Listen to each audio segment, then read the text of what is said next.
Jemaat yang dikasihi Tuhan, marilah kita memulai ibadah pada hari ini secara virtual.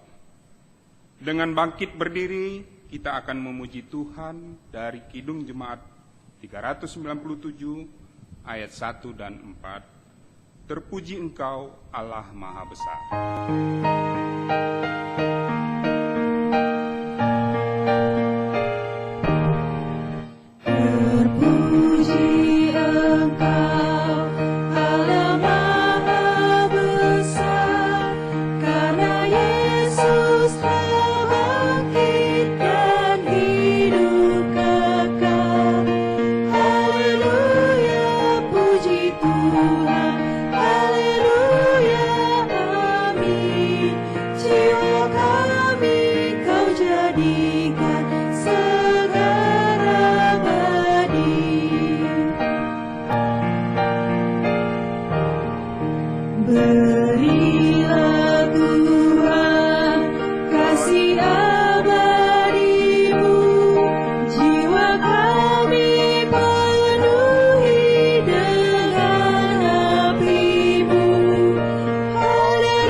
Kebaktian kita pada hari Minggu ini berlangsung dengan pengakuan bahwa pertolongan kita terjadi di dalam nama Bapa, Putra, dan Roh Kudus. Amin.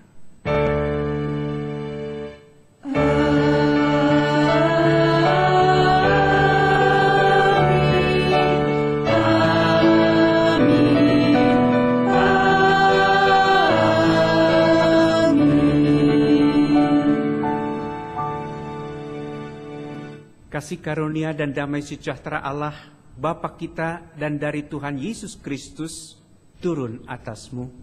Dan atasmu juga. Silakan duduk Bapak Ibu Saudara sekalian.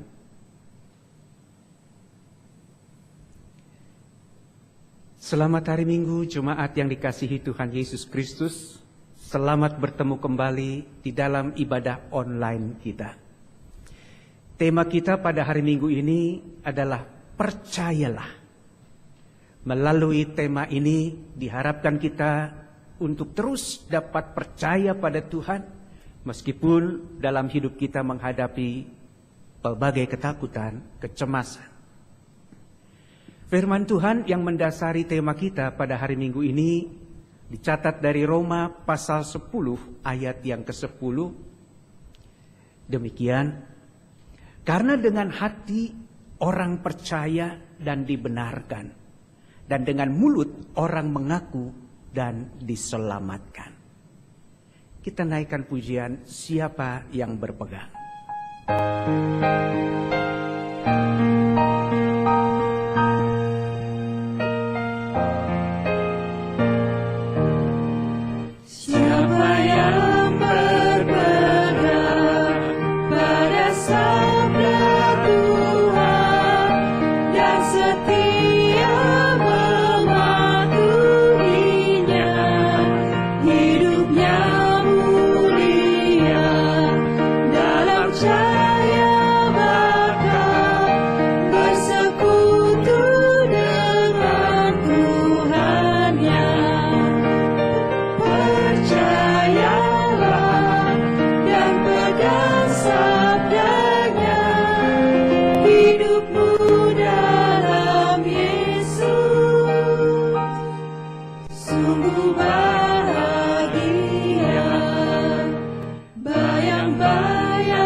Pegang sabdanya, hidupmu dalam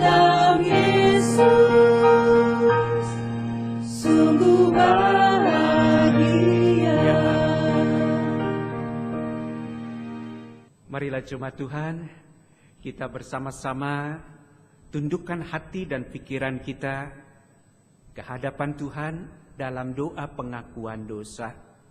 Kita mohon pengampunan dari Tuhan atas kesalahan dan dosa kita. Saat ini diberikan kesempatan pada saudara untuk menaikkan doa secara pribadi. Silakan.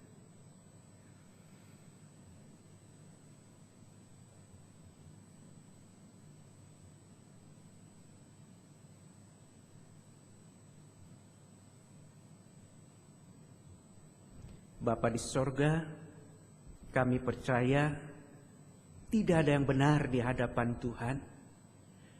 Namun Tuhan mau membenarkan kami saat kami datang dalam pengakuan dosa kami. Karena sungguh melalui pengakuan dosa ini, kami mau mengatakan pada Tuhan, kami butuh tuntunan Tuhan. Kami butuh Tuhan dalam hidup ini. Kiranya dengan pengampunan Tuhan, kami dapat melanjutkan hidup kami dalam damai dan sukacita Tuhan. Saat ini sampai selama-lamanya. Dengar seruan pengakuan dosa kami yang kami bawa di dalam nama Tuhan Yesus. Amin. Suaramu kudengar sebagai bentuk pengakuan dosa kita melalui pujian Kidung Jemaat 33 ini.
Jemaat yang Tuhan kasihi, saya mengajak kita mendengarkan berita anugerah saat ini dari Tuhan yang dicatat dalam surat Roma pasal 10 ayat yang ke-9.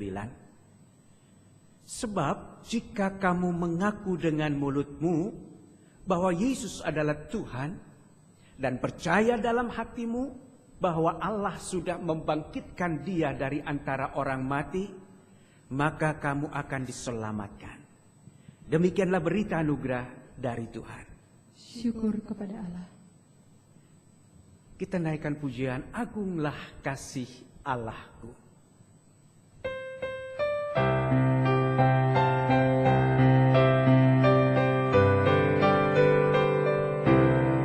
Agunglah kasih Allahku, tiada yang setaranya, neraka dapat direngkuh, tapi tak pun terdapatlah, karena kasih-Nya agunglah, Sang Putra menjelma, Ia mencari yang sesat dan diampuninya.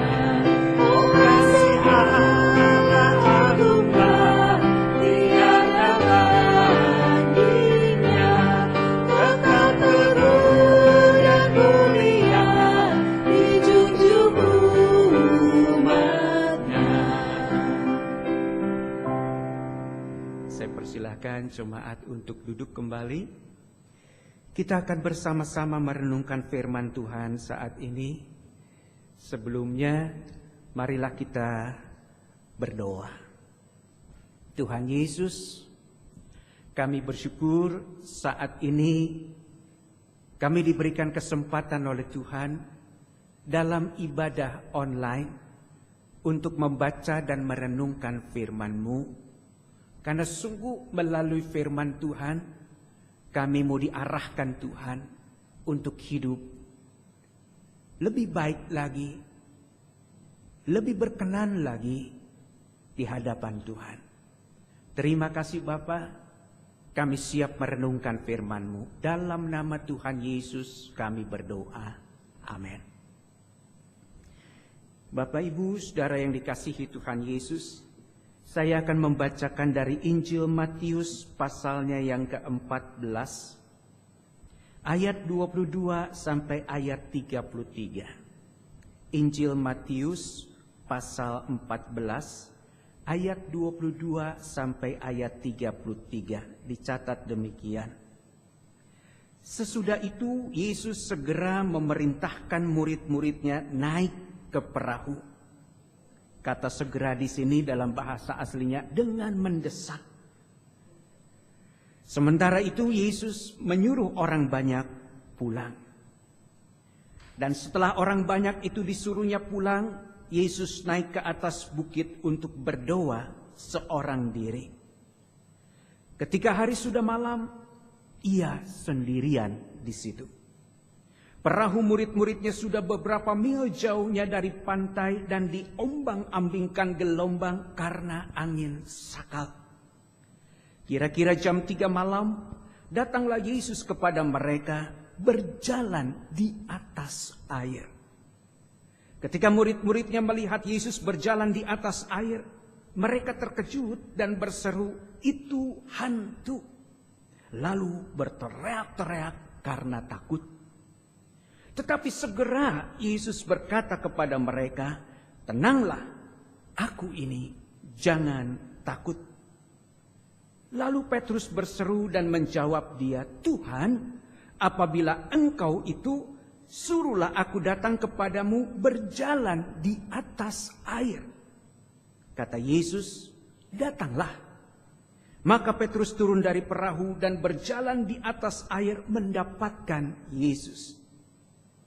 Namun ketika dirasanya tiupan angin, takutlah Petrus dan mulai tenggelam, lalu berteriak, "Tuhan, tolonglah aku."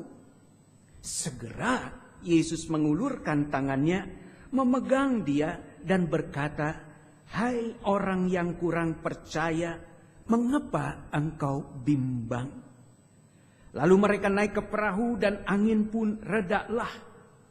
Dan orang-orang yang ada di perahu menyembah Yesus, katanya, "Sesungguhnya Engkau Anak Allah." Demikianlah Injil Tuhan Yesus Kristus. Yang berbahagia adalah setiap kita yang mendengarkan firman Allah dan memeliharanya. Haleluya. Haleluya, haleluya, haleluya.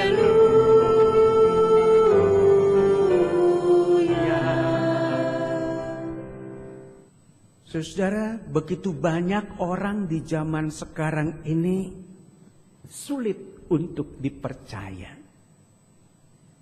Begitu banyak orang di zaman sekarang ini mulai meragukan baik teman, baik sahabat, maupun juga familinya. Mengapa? Karena fokus mereka adalah pada persoalan kebutuhan diri mereka sendiri. Sehingga mereka lupa peranan Tuhan dalam hidup mereka. Saudara, mujizat Yesus berjalan di atas air bukanlah sebuah mujizat bila hanya mempertontonkan atau menyaksikan Yesus berjalan di atas air. Mengapa, saudara? Karena banyak orang menilai sesuatu yang di luar nalar, nggak bisa masuk dalam pikiran mereka, itu mujizat katanya. Namun mujizat dalam kekristenan adalah sebuah pembelajaran iman, sebuah proses iman yang bertumbuh, sebuah penaklukan diri, yaitu pikiran, jiwa, dan badan ini pada kuasa Tuhan. Nah, kisah Yesus berjalan di atas air hendak mengajarkan kita tentang beberapa prinsip hidup beriman di dalam Yesus. Saudara, salah satu prinsip iman itu adalah percaya. Apa itu percaya? Saudara, di dalam Roma pasal 10 ayat 10 sampai dengan ayat 11 dicatat, karena dengan hatinya orang percaya, sehingga Allah menerima dia sebagai orang yang berbaik dengan Allah. Dan dengan mulutnya orang mengaku sehingga ia diselamatkan. Dan di dalam Alkitab juga ditulis, orang yang percaya tidak akan dikecewakan oleh Tuhan. Jadi percaya di sini dihubungkan dengan Tuhan, dengan pekerjaan Tuhan. Percaya itu keluar dari dalam. Artinya percaya itu berasal dari pergumulan di dalam. Bukan sekedar pergumulan pikiran. Di dalam hati saudara, saudara menerima kebenaran itu. Dari dalam hati saudara, saudara menerima Yesus sebagai Tuhan dan Juru Selamat saudara. Nah, apa yang berasal dari dalam itu akan terdorong keluar melalui mulut saudara, yaitu sebuah pengakuan. Jadi pengakuan adalah dorongan dari dalam untuk mengakui. Itulah pengakuan yang sungguh.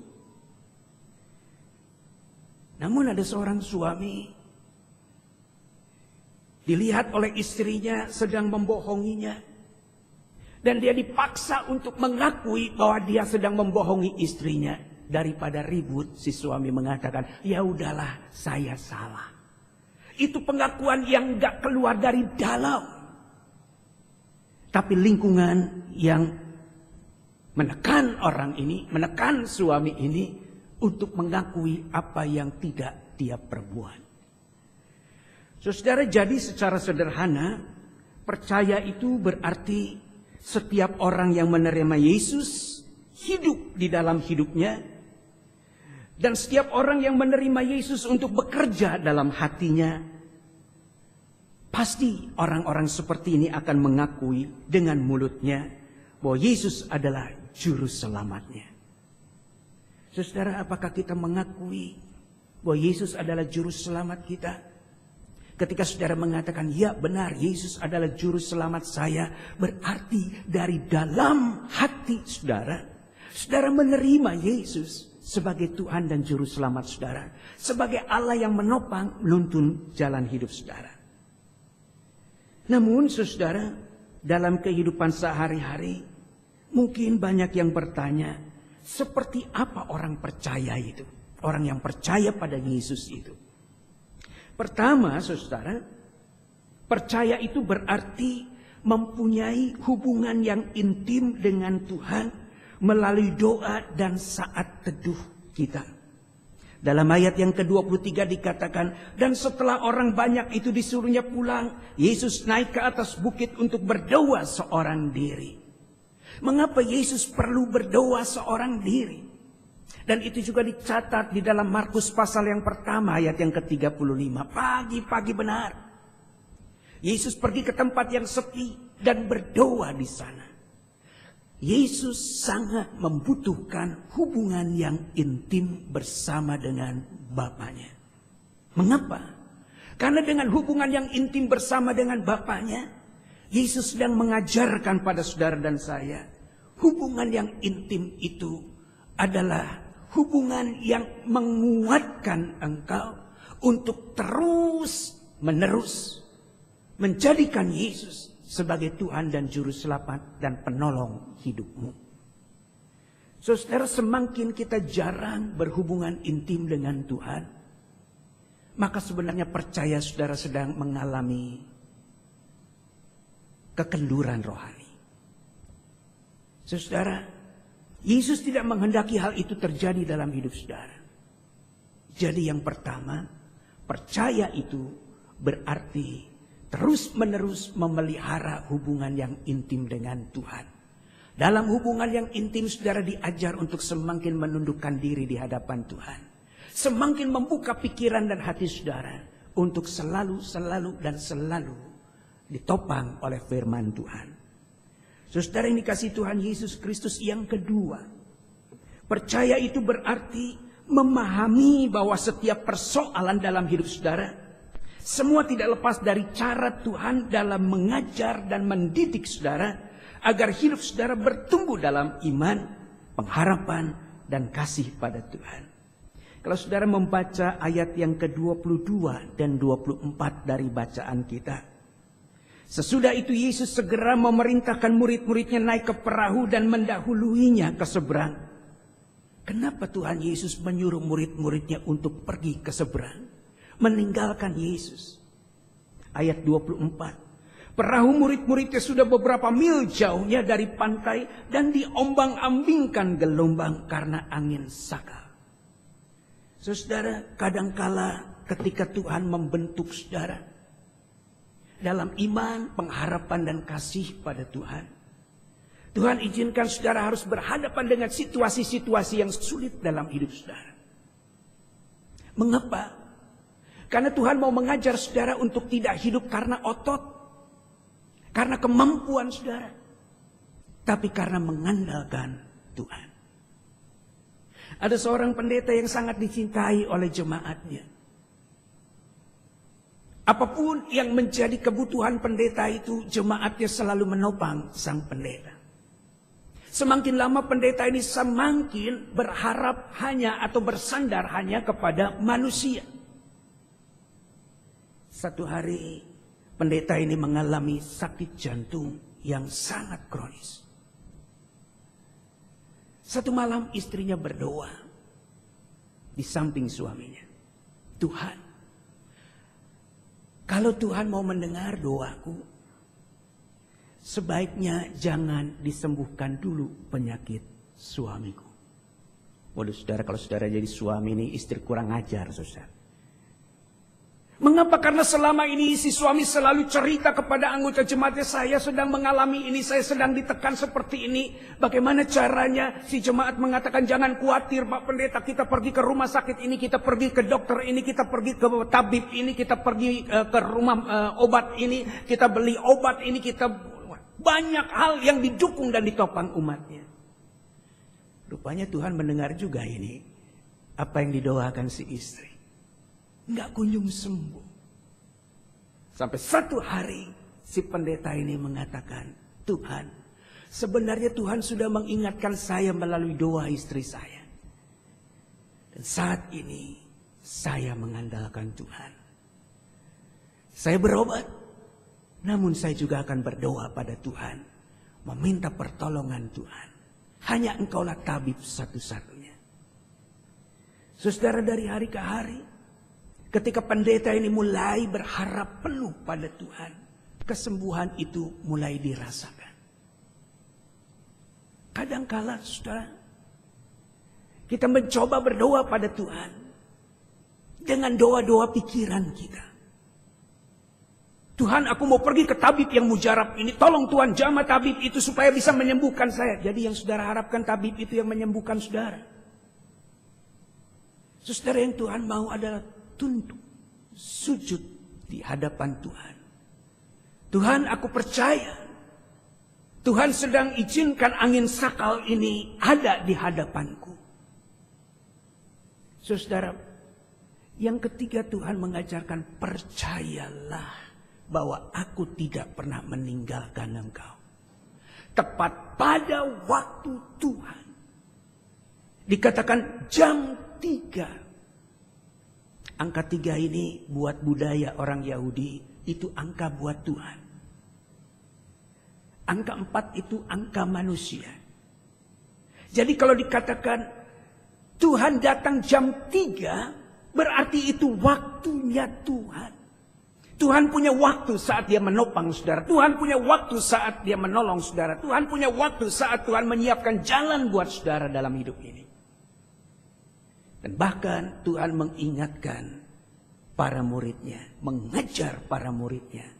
Dia berjalan di atas air, bukan di air, bukan di dalam air. Apa arti air di sini, saudara? Buat orang Yahudi, air adalah kehidupan. Itu sebabnya kalau saudara membaca kitab Kejadian, dari ayat yang pertama, dari pasal pertama, saudara nggak pernah menemukan kapan air itu diciptakan Tuhan. Saudara, karena buat orang Yahudi nggak penting kapan Tuhan menciptakan air. Namun orang Yahudi mengimani air itu kehidupan. Jadi kalau Yesus berjalan di atas air, Yesus mau mengatakan, akulah penguasa kehidupan. Aku ada di atas kehidupan itu sendiri. Saudara, yang keempat, percaya berarti bukan fokus pada persoalan saudara, tapi fokus pada Tuhan. Dan itu ditangkap oleh Petrus. Tuhan, kalau memang engkau itu, suruh aku berjalan di atas air menjumpai engkau. Apa kata Yesus? Datanglah. Artinya Yesus mau setiap orang fokus pada Yesus saat dia berhadapan dengan setiap persoalan dan pergumulan hidupnya. Namun yang namanya manusia, saat Petrus sedang ditopang Tuhan, dia merasa ada sesuatu yang gak nyaman dalam hidup dia. Mengapa? Karena dia harus menundukkan pikirannya, dia harus menundukkan analisa-analisanya, dan itu sangat sulit. Dan mulailah Petrus tenggelam. Apakah Tuhan meninggalkan Petrus? Oh tidak, Tuhan mengerti benar. Sekali lagi Tuhan mengerti benar bahwa saudara dikungkung oleh pikiran-pikiran dan analisa saudara. Segera saat Petrus mengatakan, Tuhan tolong, enggak berlama-lama. Segera saat itu Tuhan menopang, menolong Petrus. Saudara, yang terakhir percaya itu berarti ketika kita mengalami perjumpaan dengan Tuhan, ketika kita mengalami pertolongan Tuhan, tujuannya hanya satu, tunduk dan sujud dan mengakui bahwa Yesus adalah Tuhan dan Juru Selamatmu. Jadi dapat disimpulkan di sini saudara, percaya berarti kita memiliki hubungan yang intim dengan Tuhan. Yang kedua, percaya berarti memahami bahwa setiap persoalan itu nggak lepas dari campur tangan Tuhan. Dan percaya yang ketiga berarti dalam segala sesuatu itu ada waktunya Tuhan saat Tuhan menolong saudara, saat Tuhan menopang saudara. Yang keempat, percaya itu berarti fokus pada Tuhan, bukan pada angin sakal, bukan pada persoalan dan pergumulanmu. Dan yang terakhir, percaya itu berarti siap untuk tunduk dan mengakui bahwa Yesus adalah Tuhan dan Juru Selamat saudara. Saya harap melalui firman Tuhan ini, saudara dikuatkan dan saudara dimampukan untuk menjalani hari-hari saudara ke masa depan. Tuhan berkati saudara. Marilah kita bersama berdiri dan mengikrarkan pengakuan iman kita seturut dengan pengakuan iman rasuli. Aku percaya kepada Allah, Bapa yang Maha Kuasa, Khalik langit dan bumi, dan kepada Yesus Kristus, anaknya yang tunggal Tuhan kita, yang dikandung dari Roh Kudus, lahir dari anak darah Maria, yang menderita sengsara di bawah pemerintahan Pontius Pilatus, disalibkan, mati dan dikuburkan, turun ke dalam kerajaan maut, pada hari yang ketiga bangkit pula dari antara orang mati, naik ke surga, duduk di sebelah kanan Allah Bapa yang Maha Kuasa. Dan dari sana ia akan datang untuk menghakimi orang yang hidup dan mati. Aku percaya kepada Roh Kudus, gereja yang kudus dan am, persekutuan orang kudus, pengampunan dosa, kebangkitan orang mati, dan hidup yang kekal. Amin. Jemaat dipersilakan duduk kembali. Jemaat Tuhan Yesus Kristus, mari kita bersama-sama berdoa dalam doa syafaat kita. Mari kita berdoa. Tuhan Yesus, terima kasih untuk saudara-saudara kami yang sudah dijawab doa-doanya. Mereka yang sedang mencari pekerjaan sekarang sudah mempunyai pekerjaan. Mereka yang mau studi lanjut, ternyata Tuhan sudah siapkan jalan buat mereka. Mereka yang sedang kesulitan dalam ekonomi, Tuhan sudah buka jalan. Kami bersyukur untuk saudara-saudara kami semua yang mengalami pertolongan dari Tuhan.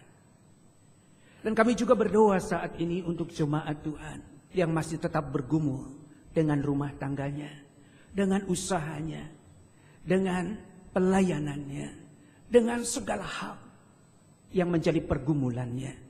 Kami percaya sama seperti Tuhan menopang saudara-saudara kami yang lain yang sudah keluar dari persoalan dan pergumulannya. Demikian juga kami percaya Tuhan tidak pernah meninggalkan saudara-saudara kami yang sedang bergumul saat ini. Tuhan Yesus, kami juga berdoa saat ini untuk gereja-Mu GKI Wahid Hasim. Kiranya Tuhan juga yang boleh menopang, Tuhan juga yang terus menuntun pelayanan gereja-Mu di tengah-tengah pandemi COVID-19 ini. Kami tahu begitu banyak hal yang seringkali menghambat pelayanan. Namun kami percaya Tuhan tidak pernah meninggalkan gereja-Mu. Tuhan akan tetap menopang gereja-Mu. Kami berdoa untuk setiap orang yang terlibat melayani Tuhan di gereja-Mu ini. Baik para pengerja, baik para penatua, para aktivis. Berikan mereka kesehatan, kekuatan, kemampuan, hikmat-Mu. Sehingga pelayanan mereka terus menjadi berkat walaupun di dalam situasi pandemi COVID-19 ini. Kami juga berdoa untuk bangsa kami, untuk pemerintah kami, yang bukan saja harus mengatasi pandemi COVID-19, tapi juga harus sungguh-sungguh membuka jalan untuk persoalan-persoalan ekonomi, persoalan-persoalan Hamkamnas, persoalan-persoalan sosial yang lain. Tuhan tolong. Karena kami percaya bersama dengan Tuhan, pemerintah kami mampu mengatasi setiap persoalan yang ada. Berikan mereka kesabaran dan hikmat-Mu. Kami juga berdoa untuk gereja-gereja lain yang saat ini juga bergumul dengan situasi yang ada. Tuhan sertai gereja-Mu. Kami juga berdoa secara khusus saat ini untuk setiap kami yang mengikuti ibadah online saat ini. Tuhan tahu persoalan dan pergumulan mereka. Kiranya Tuhan juga tetap ada bersama mereka. Seperti yang Engkau janjikan. Sekali-kali Tuhan tidak pernah meninggalkan dan membiarkan mereka. Terima kasih Bapa di sorga. Dengar seruan syafaat kami ini Bapa. Yang kami bawa hanya di dalam nama Tuhan Yesus. Yang mengajarkan kami berdoa. Bapa kami yang di sorga, dikuduskanlah namamu, datanglah kerajaan-Mu, jadilah kehendak-Mu di bumi seperti di surga. Berikanlah kami pada hari ini makanan kami yang secukupnya, dan ampunilah kami akan kesalahan kami, seperti kami juga mengampuni orang yang bersalah kepada kami. Dan janganlah membawa kami ke dalam pencobaan, tetapi lepaskanlah kami daripada yang jahat. Karena Engkaulah yang mempunyai kerajaan dan kuasa dan kemuliaan sampai selama-lamanya. Amin. Jemaat yang dikasihi Tuhan, kini tiba saatnya kita memberikan yang terbaik bagi Tuhan. Persembahan yang kita berikan ini juga adalah asalnya dari Tuhan. Oleh sebab itulah kita harus mengucap syukur atas berkat-berkat Tuhan ini. Ayat persembahan diambil dari Mazmur 96 ayat 8 sampai 9. Berilah pada Tuhan kemuliaan namanya, bawalah persembahan dan masuklah ke pelantaraannya. Sujudlah menyembah kepada Tuhan dengan berhiaskan kekudusan, gemetarlah di hadapannya, hai segenap bumi. Jemaat dapat memberikan persembahan dengan cara transfer ke rekening GKI Wahid Hasim atau melalui QRIS atau dapat memasukkannya ke dalam amplop dan membawanya ke gereja. Kita akan memberikan persembahan sebagai bentuk dari syukur kita kepada Tuhan dengan diiringi pujian dari PKJ 148 ayat 1-2. Terima kasih ya Tuhanku.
Jemaat, kami undang untuk bangkit berdiri. Kita bawa persembahan ini dalam doa. Mari kita berdoa. Tuhan, terima kasih untuk segala kebaikan yang sudah Kau berikan kepada kami. Terimalah persembahan yang merupakan ungkapan syukur dari kami ini. Berkatilah ya Tuhan. Terima kasih Tuhan. Dalam nama Tuhan Yesus Kristus kami berdoa dan mengucap syukur. Amin.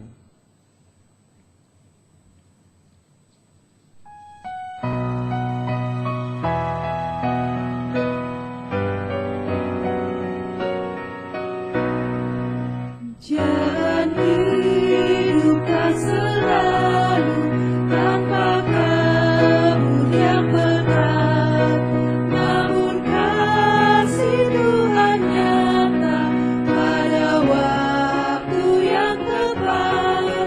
Mungkin langit tak terlihat oleh awan yang tebal, di atasnya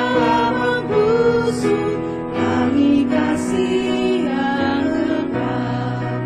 Habis hujan tampak langit, badai janji yang teguh. Di balik duka menanti, kami kasih Tuhan-Mu. Jangan takut putus asa, walau jalanmu gelap. Berteguh kepercayaan dan langkahmu bertegak. Tuhan itu ada kasih, itulah penghibur-Mu. Di atas duka cahaya, kami kasih Tuhan-Mu. Habis hujan tampak langit, badai janji yang teguh. Di balik duka menanti, kami kasih Tuhan-Mu. Saudara-saudara, arahkanlah hatimu kepada Tuhan. Kami mengarahkan hati kami kepada Tuhan. Jadilah saksi Kristus. Syukur kepada Allah, Terpujilah Tuhan. kini dan selamanya.